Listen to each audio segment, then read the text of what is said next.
Good morning. नमस्कार विद्यार्थी मित्रों। धोरण 8 विषय हिंदी पाठ 5 सवाल बाल मन की जवाब डॉक्टर कलाम की।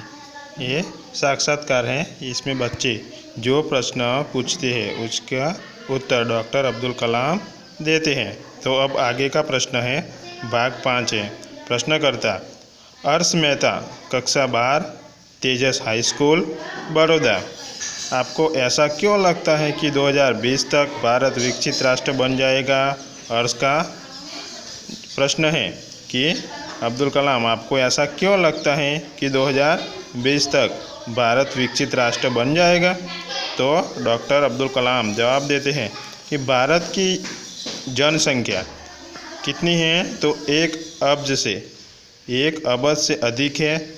इसमें 54 करोड़ लोग 25 वर्ष के कम आयु के हैं। ये हमारी राष्ट्रीय शक्ति है क्योंकि 54 करोड़ के लोग हैं। इसमें क्या है कि 25 वर्ष के कम आयु के हैं।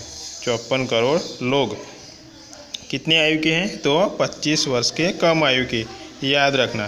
फिर आप आगे, भारत को 2020 तक विकसित राष्ट्र में परिवर्तित करने के लिए हमारे पास प्रचुर प्राकृतिक संसाधनों के साथ ही सुनियोजित खाका की उपलब्धता है। यानी सुनियोजित यानी खाका यानी ढांचा, जो ढांचा बनाया हुआ है वो अच्छी तरह सोच समझकर बनाया हुआ जो ढांचा है वो हमारे पास उपलब्ध है। 54 करोड़ युवाओं के विचारों की एकता निश्चित ही इसे विकसित राष्ट्र में परिवर्तित करने में सफल होगी। यानी 54 करोड़ की युवा पीढ़ी है तो वो अच्छी तरह सोच समझकर आगे कदम बढ़ाएगी तो हमारा राष्ट्र 2020 तक विकसित राष्ट्र बन जाएगा। अब आगे का प्रश्न करता है कि एस कार्तिक, कक्षा 12, अमर ज्योति इंग्लिश स्कूल, बेंगलुरु। तो इसका प्रश्न है, कई छात्रों के बड़े बड़े लक्ष्य होते हैं पर आर्थिक तथा अन्य समस्याओं के कारण वे इन्हें प्राप्त नहीं कर पाते। वे अपना लक्ष्य आखिर कैसे प्राप्त करेंगे? तो इसका प्रश्न भी बहुत अच्छा है।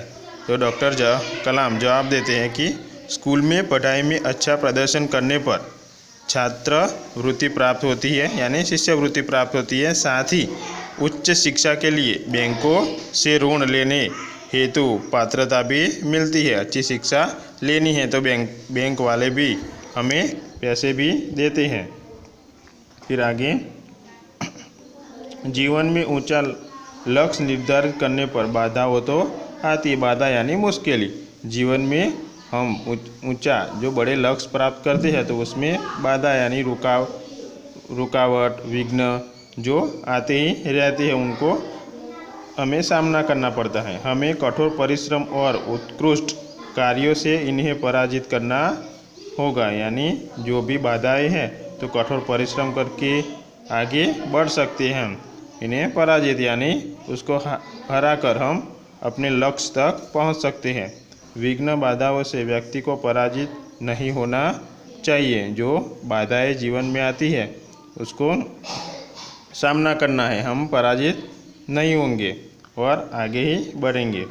प्रश्नकर्ता आगे, मिथुन के द्वितीय वर्ष, बी लेवल, AICT अमृतापुरी। भारत को विकसित राष्ट्र बनाने में राजनीतिज्ञ की क्या भूमिका होनी चाहिए?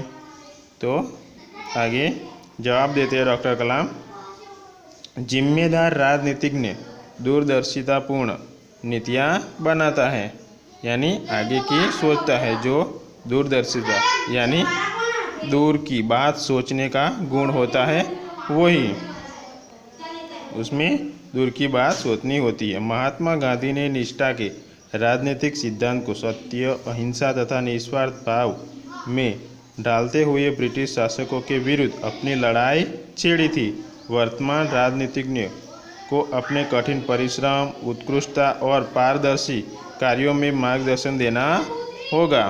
पारदर्शी यानी जिसे आर पार नहीं देखा जा सके। साथ ही गरीबी रेखा के नीचे रह रहे लगभग 26 करोड़ भारतीयों के उत्थान के लिए भी कार्य करना होगा।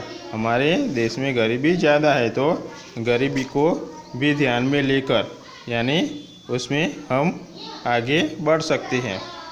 उद्योग धंधा की स्थापना जनसंख्या पर काबू पा सकेगा और बेरोजगारी भी दूर होगी। फिर क्या है कि उसमें डॉक्टर कलाम के अनुसार वो कहते हैं कि स्त्री शिक्षा का विस्तार होना, फिर आगे छोटा परिवार सुखी परिवार, फिर आगे दूरदर्शिता यानी जो राजनीतिज्ञ लोग हैं तो उसकी दूर की सोचनी चाहिए। तो विद्यार्थी मित्रों, आज के वीडियो में इतना ही। आगे का वीडियो हम देखेंगे। अस्तु।